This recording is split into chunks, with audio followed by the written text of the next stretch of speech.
Askra did by full with a flam. Who abandoned their core audience and paid the price for it? Cracked.com. There were a couple years there where they transformed from a second-rate mad knockoff to some of the smartest, funniest stuff on the internet. Then the people who held the purse strings decided listicles and Photoshop contests were more profitable than a writing staff.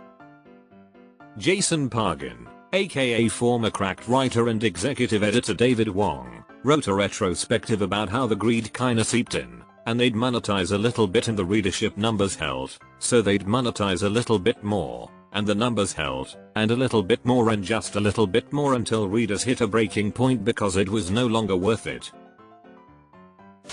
Etsy used to be a fairly cool place to buy and sell mostly handcrafted stuff and items to make handcrafted stuff.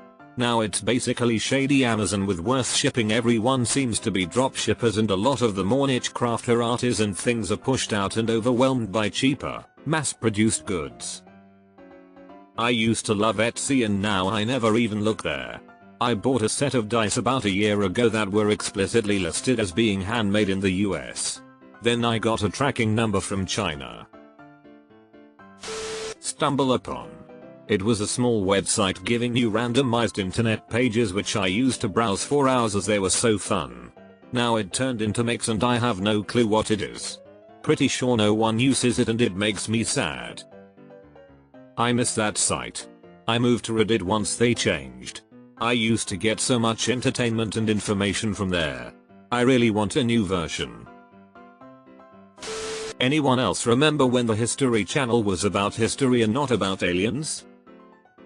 And Animal Planet and Travel Channel were about animals and travel, respectively. Photobucket. Back when forums were still a thing, Photobucket would host your images for free. Then one day they decided everyone would have to pay monthly, no free tier, nothing. We all collectively agreed we would not be paying, and that was that. I feel like it may have contributed to the death of forums. Ruined a few of my car build threads, that's for sure. To this day they still send me emails a couple times a year threatening to delete all my photos if I don't come back. In a similar vein I was going to say Flickr. Flickr could have been Instagram. It was primed and right there. But Yahoo took forever to make a halfway decent mobile app and then tried to charge for it. Yik Yak. It was a way to have conversations with people in the area anonymously, really popular on college campuses. They made an update to create user profiles and pretty much everyone just stopped using it because anonymity was the whole point. Yik Yak's rise and fall coincided perfectly with my first year of university. It was brilliant. The real genius move was making it location specific. Every campus ended up with their own running jokes and local celebrities. I went to Sheffield and we had a chap known as the Morgazoid who shot to fame through his friends chronicling his attempt to write his entire dissertation in a single day. Happy times. I was never entirely sure of the rationale behind forcing people into having usernames. There was speculation it was to avoid legal trouble surrounding bullying, but I don't know whether that was ever substantiated. Whatever happened, they killed the golden goose. Radio Shack. They went from selling electronic components, little gadgets, and interesting tech baubles to nerds to trying to sell expensive cell phone plans and shitty batteries to a different audience. We saw that the customers who came to Radio Shack shifted from middle upper income engineers and tech geeks to lower income people in a 6-year period. Then we saw the geeks stop coming in at all because they would come in for some capacitor or breadboard and the person there wouldn't know what that was. If it wasn't a phone, they didn't know. Even if it was a phone, they probably couldn't tell you anything about it. Old Radio Shack employees were knowledgeable and well paid. New Radio Shack employees didn't give a shit about technology. You've got questions? We've got blank stares. Sci-fi channel. At some point there was no sci-fi on it. Used to love Sci-fi channel. I feel like the content went downhill right around the time they changed their name to Sci-Fi, which is also when I stopped watching. Quora. There were excellent groups with intelligent discussions. Then it became monetized and people submitted 100s of questions a day. What time does the Walmart close in Boise? My 16 years old came home with an A, so I took away their phone for 6 months. Not just that, they made it really difficult to navigate the website. Now you go on to look at an answer to a specific question, you might see one answer that isn't super helpful, then it'll show you an entirely different question with a few answers with no different formatting, and then eventually you scroll down to find more answers to the question you were looking for, except for a long time I'd assumed there were no more answers and just clicked off the site. Absolutely stupid system. Little website called Dig did a major site refresh to increase site revenue without considering the impact and lost their entire user base to Reddit essentially overnight. That's how I moved to Reddit. DeviantArt. I remember having an account there for the longest time and talking to a few artists, then they all went to Tumblr and my timeline died, so I shut it down and haven't looked back. Discovery, History TV 18 and National Geographic. Once Discover's Man vs Wild got really famous and got them a lot of TRP, they thought this was it. Every one of these channels came out with their own version of MVSW, some really stupid. A history channel playing this bullshit is of course going to drive the geeks away. Producers would run these shows multiple times in a day as if they had nothing to show other than this. No science and engineering to explain. It was painful to not get to see my favorite science shows on these channels anymore. Edited to add that a reply to this comment by user Mixing Memory has a link to great insight into this and about some idiot CEO David Zaslav. The comment, https://reddit.com/r/askreddit/s/781ag2inmz. I was raised off of History Channel, Animal Planet, and Discovery. Sometime in 2010s each channel imploded with crappy conspiracy content or reality style based shows. Went from the coolest informational shows to mermaid documentaries, ancient aliens, and Hunt for Sasquatch. OnlyFans, briefly banning, https://www.cnbc.com/021/0-longer-ban-porn-after-ban-from-users.html sexually explicit material on their service. That's, like, your entire business model. Tumblr's porn cull wasn't great for traffic either. I just learned from a TikTok that Applebee's tried to become a club at night to attract younger customers, but no one wanted to go hang out at Applebee's and all the old people who used to go Applebee's didn't like that it turned into a club at night, so they stopped going and now no one likes Applebee's. I was a manager at an Applebee's when they did this. Probably in like 2009 or something. Probably the lamest club of all time. Basically just stayed open a bit later, turned the lights down, music up, and apps were half. At least at the locations in my area we didn't alienate any regulars. Mostly because the late night club atmosphere started close to when we normally closed. eBay. I used to sell shit for basically beer money. They've made it now where they only want eBay stores, want you to give free shipping and charge fees on that, and discourage the auction format. It used to be a place to clean out your garage knickknacks and what have you, and now it's just a commercial commerce site. I probably haven't looked at the site in 10 years, so maybe they've changed, but I doubt it. When you use a brand name, they'll suggest stock photos for your auction. When I buy used, I really want to see the item and its flaws, not the ideal new look-alike. MTV. Loved watching music videos and the occasional news, behind the music, etc., but their main focus was music videos.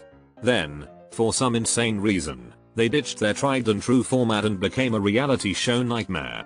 They lost it all. I don't even know if MTV is still around. It's literally just ridiculousness and catfish back and forth on repeat nowadays.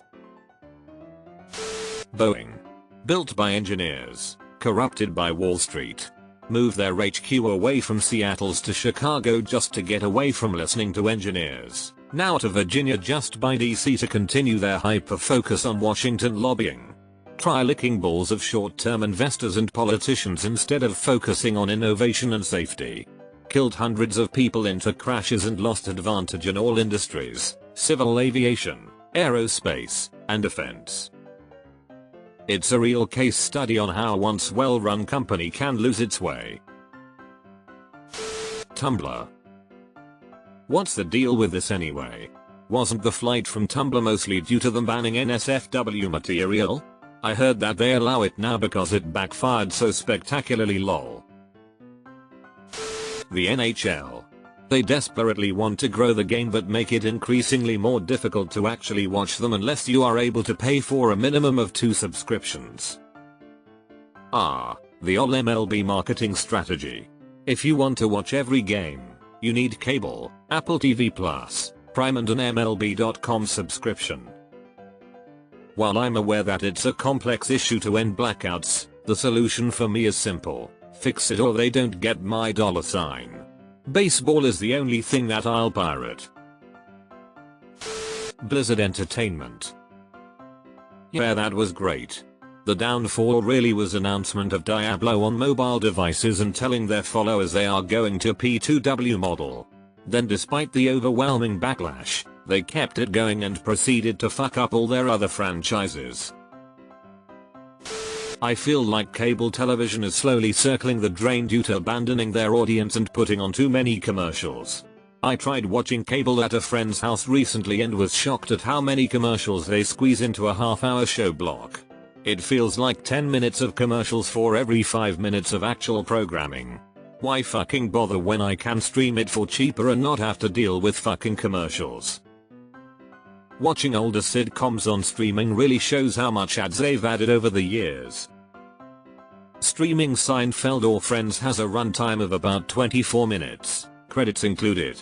Compare it to Big Bang Theory and Modern Family, they have a runtime of about 19-20 minutes. Ad-free streaming really is worth it. The Raiders. Used to have a great home field advantage in Oakland. Now every game in Vegas is half filled with away fans. Laughs in San Diego Chargers. Radio Shack. I just want the ability to buy resistors and capacitors instead of having to order them. OnePlus, it was affordable with decent specs. This one hurts. I remember back in the day where I'd rather get a OnePlus phone cause they were cheap, near stock Android, and you were getting flagship specs. Now they are charging flagship prices while lacking flagship specs. Wizards of the Coast.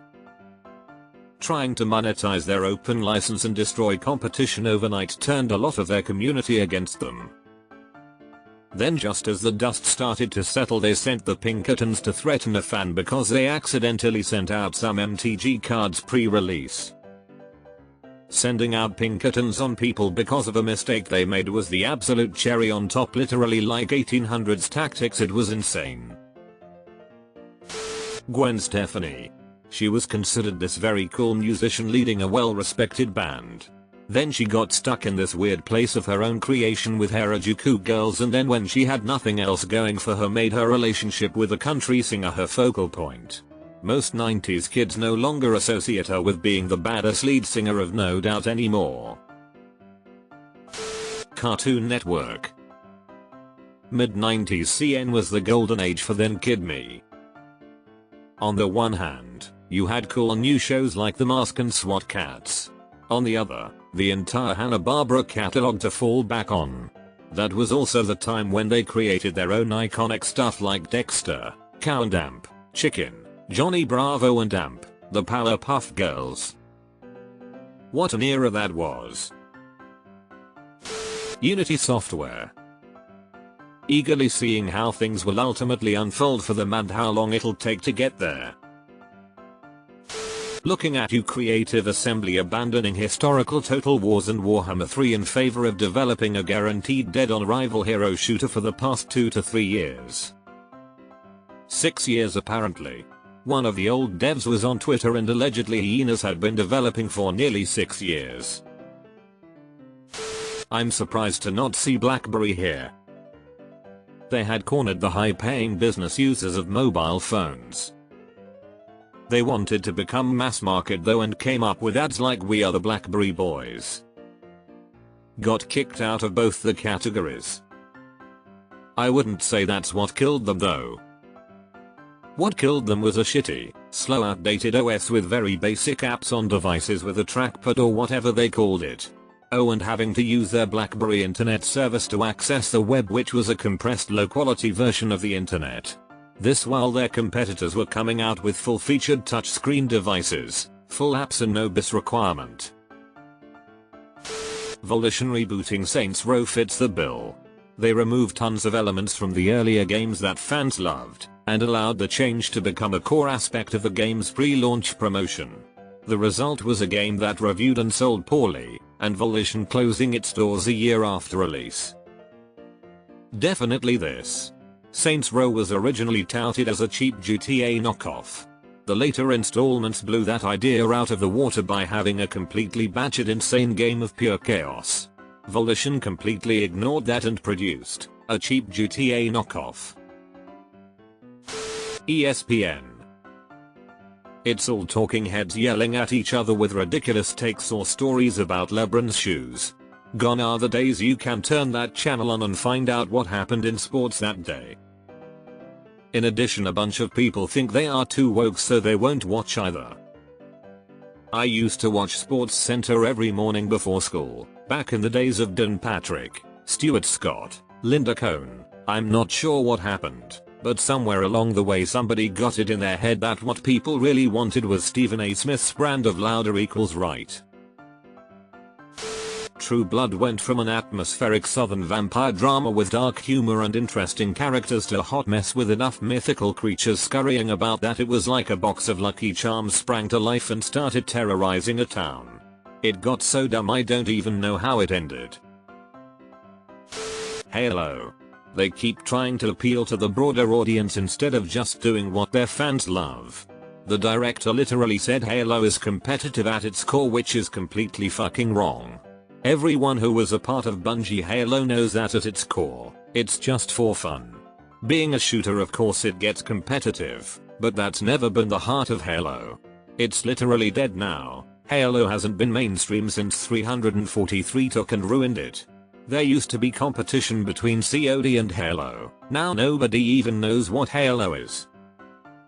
100% Halo was the game that made Xbox from nothing into an equal to the PlayStation, and now Halo Infinite, the newest game, isn't even in the top 20 most played games on Xbox now, and Halo Infinite's multiplayer is free for everyone.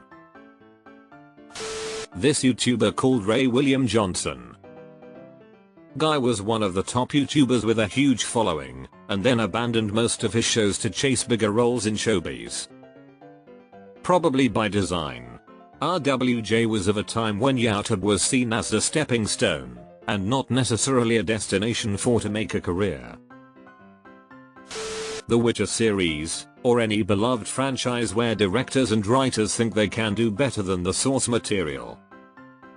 Note to writers and directors out there, if you're adapting something to the big screen that people absolutely love, understand that in their eyes you absolutely cannot do better than the source material. Don't have to go one with the source material, but man, it's so crazy that people will rubber stamp the deviation from the original IP so often. If it has a huge following, stick to the fucking source and you'll be able to milk a cash cow for years. Deviating is such a huge risk, and I can't think of any series or movie that has done this and pulled it off survived, so it's just weird that directors and writers continue to think they are gonna be the one to pull it off. It makes me sad that I'm hoping in 15 to 20 years, when everyone has forgotten about the current show, I hope it gets rebooted and done right. I've tried to love the current show, but it's only okay at best. I also think Henry Cavill made a great Geralt. Shame to waste his talents. Craigslist personals. The new Saints Row reboot did just this, and it cost Volition their entire company. I will never turn down a chance to talk shit about the reboot of Dexter. Fair to say after that entire fumbled last season and absolute trainwreck finale we should have never given Dexter a second chance. But then the high points of that series were so dizzyingly good that the prospect of a better ending, something that could redeem the show. I mean, it's what we all wanted, right? Then as we got some of the details as to who was going to pop up in the show again, what some of the plot was going about, it had promise. Even the first couple of episodes really weren't half bad. All they had to do was stick the landing this time. Game of Thrones. They shit the bed so hard in the last season that no one thinks of it fondly. You hear of people rewatching epic shows over and over again. I don't know a single person who has gone back to GOT. I tried to watch the first season again, but I was still too mad and hurt about the ending. Company I work at licensed it for some of the products we made the last few years it was on. It started as a great seller, with the individual house shit being almost as popular as Harry Potter house stuff. You could sell Targaryen and Lannister shit, particularly. Then that ending happened, and it just stopped selling. It was so abrupt. Like, the critiques of the actual show are one thing, but by tanking the series, they destroyed so much licensing money in perpetuity. I would think that big media entities would be making damned sure that shows or movies ended at least okay, because you can lose millions even after the thing is over. Olive Garden was simple menu that was solid for casual night or easy lunch. Got sad that pop culture made fun of it as Fuox fancy, and actually tried to get Fuox fancy. Should have never got rid of the artery clogging chicken con broccoli or mayo. With that being said, add Panera Bread to that list. The Sims 4. All the other games before it got better and better, then they went backwards. Taking away the open neighbor was such a dumb move. I can't believe I found this on here lol, but yes. Really, what did the Sims franchise in as EA? Sims 4 is still kicking and way overpriced and under quality compared to its predecessors, but the real answer is EA completely killed the SimCity franchise by taking it online. They were going to do the same with TS4 and scrapped it last minute after the dumpster fire of SimCity. That's why Sims 4 is such a low quality buggy mess, with packs reutilizing the same content with a new game price and a broken emotion system that causes all Sims to act the same no matter how many updates they try and implement to make them more unique and individualized. I cannot wait for Life by You and Paralives to come out. EA is trying with Project Renee, but they still are also planning on keeping Sims 4 going, which feels like such a dumpster fire to me. Fuck EA, honestly. Sims was one of my favorite games and now I barely play it because it's just not fun anymore. The writers of the Witcher Netflix series. Who did they fuck up? Former author, current Twitch streamer and habitual liar and grifter, Patrick Rothfuss. Has he admitted he hasn't written a damn thing yet? At this point I'm pissed I even read the first 2 books. Does anyone remember BioWare? They created Kota Games, made Mass Effect and Dragon Age. I don't know what exactly happened, but Mass Effect 3 and Dragon Age 2 ended their studio. Huge fights internally between the story teams and executives spilled onto Penny Arcade, but I don't recall the specifics. They got bought by EA and both founders left. The producers of the Stargate TV franchise Stargate Universe was radically different to SG-1/Atlantis because they wanted to do something different, but it was so different that it turned off a large segment of the fanbase, which was already modest compared to other franchises, and any new viewers they were hoping to capture with the new tone and focus didn't make up for existing fans dropping the show. It doesn't help that the first half of season 1 wasn't very good, either.